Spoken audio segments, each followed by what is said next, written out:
One more weekend without football. One more weekend without your favorite football team. And I've got some friendly advice as to how to handle that weekend. Good morning to you. Good Friday morning. I'm Dejan Kovacevic of DK Pittsburgh Sports. This is Daily Shot of Steelers. It comes your way bright and early every weekday. If you're into hockey and or baseball, I also cover two other teams in town, and the Penguins and Pirates, and offer daily shots on those as well.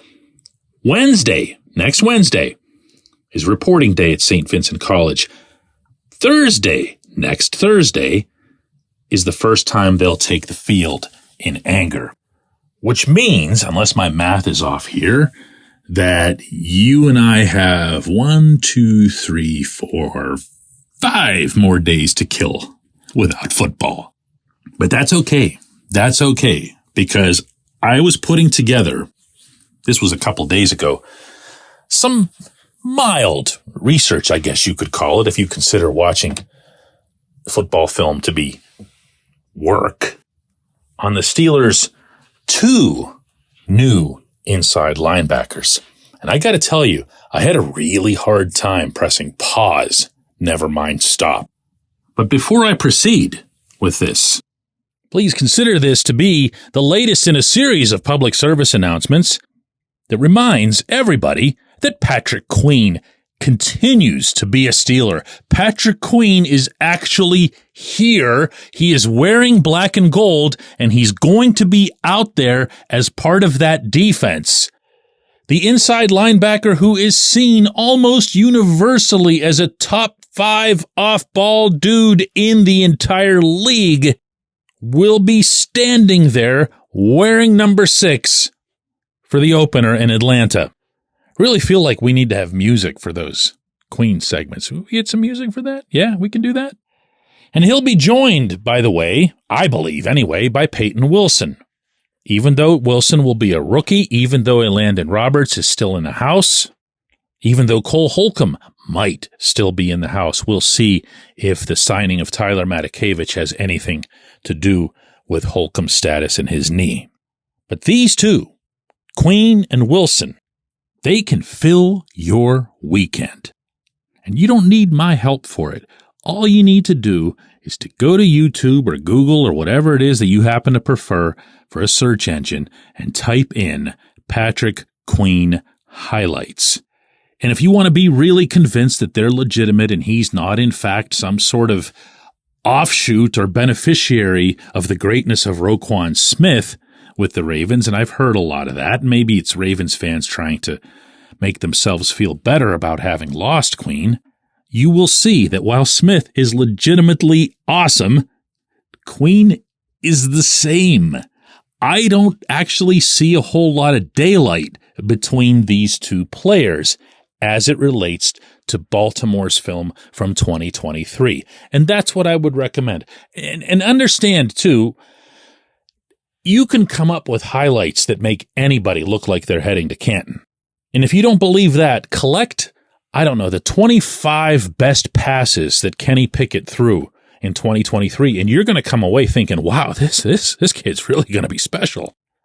And that's fine. That's fine. Just understand that the Queen ones are reflective of reality in the broader scope. He really is all that. He is supremely athletic. He's as quick as he is fast from the straightaway speed standpoint. And you know what else he is? He's really smart. He's doing things out there, making decisions out there that you tend not to see from linebackers in their mid-20s, no matter how many years they've been in the NFL.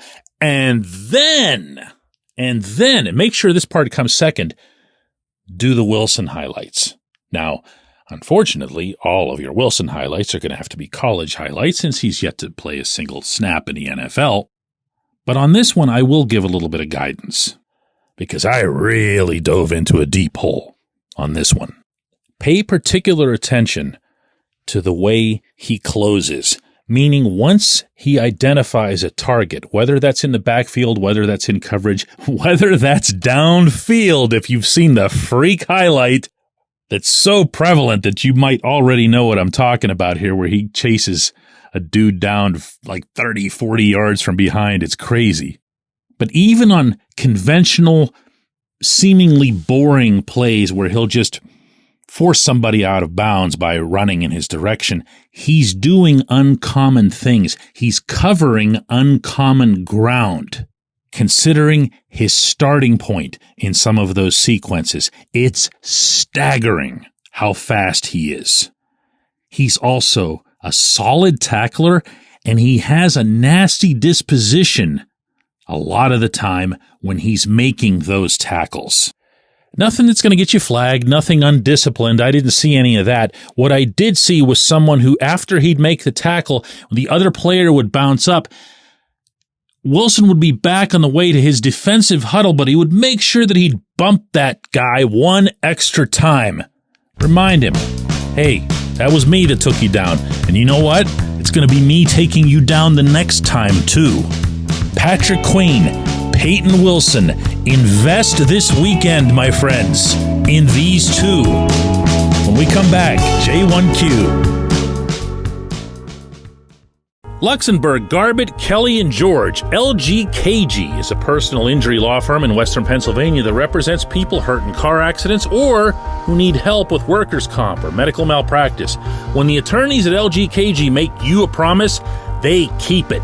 They've been keeping promises in our region for over 80 years. LGKG's been AV rated, the highest rating a law firm can receive, and they've been designated super lawyers. That's actually a thing for over 15 years.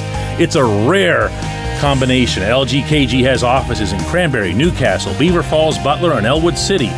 Learn more about them by visiting lgkg.com or by calling 888-842-5454. LGKG.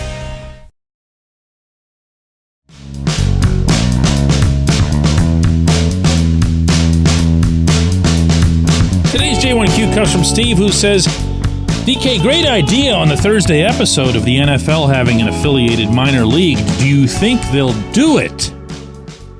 Steve, I brought up that subject, I'd say probably a handful of times in this calendar year, once dedicating an entire episode to it.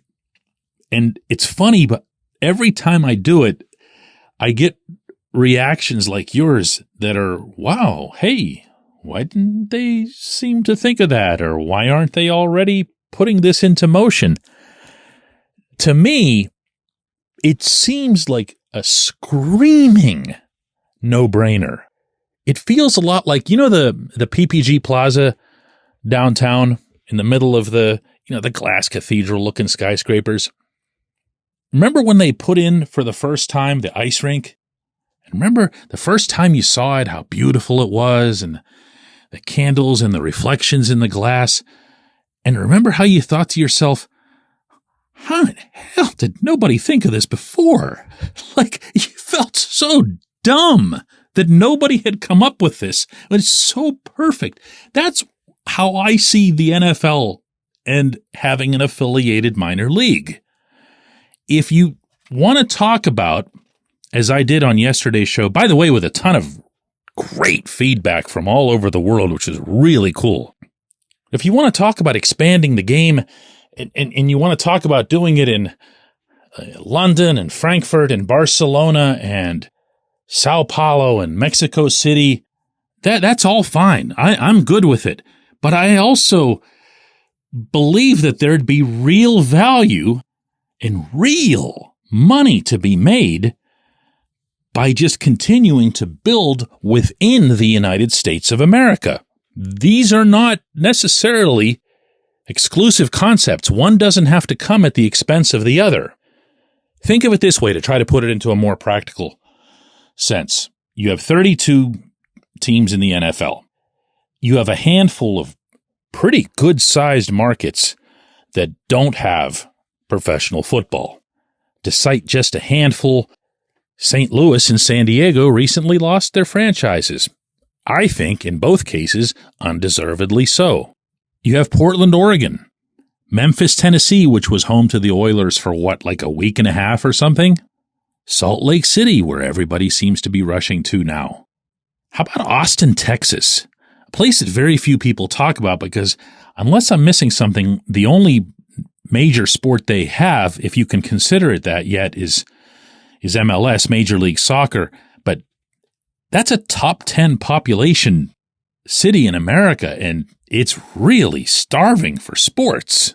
Anyway, I don't want to go over the whole map here, but you get the idea. There's a lot of these, and then from there, you can even kind of tick your way down to the Syracuse, New York, Omaha, Nebraska, Charleston, South Carolina level of cities, and you can come up with a league. You can come up with 32 more teams with the snap of a finger. I really believe that. And you would have everyone watching it. You know why? Because it's football. They put complete crap football on TV and we watch it. You know, these UFLs, XFLs, USFLs, AFLs, whatever, those aren't comparable to the NFL product. But we watch. And now if you add into it the extra twist of, hey, these are teams that are affiliated with the NFL, these players are the property in some way, shape, or form of the Pittsburgh Steelers organization, you doubly incentivize people to watch this. I think it'd be enormous, but to answer your actual question, no, I haven't heard anything to this effect as being in the plans. I appreciate the question. I appreciate everybody listening to Daily Shot of Steelers. And yes, we're getting there. We'll see everyone back here on Monday.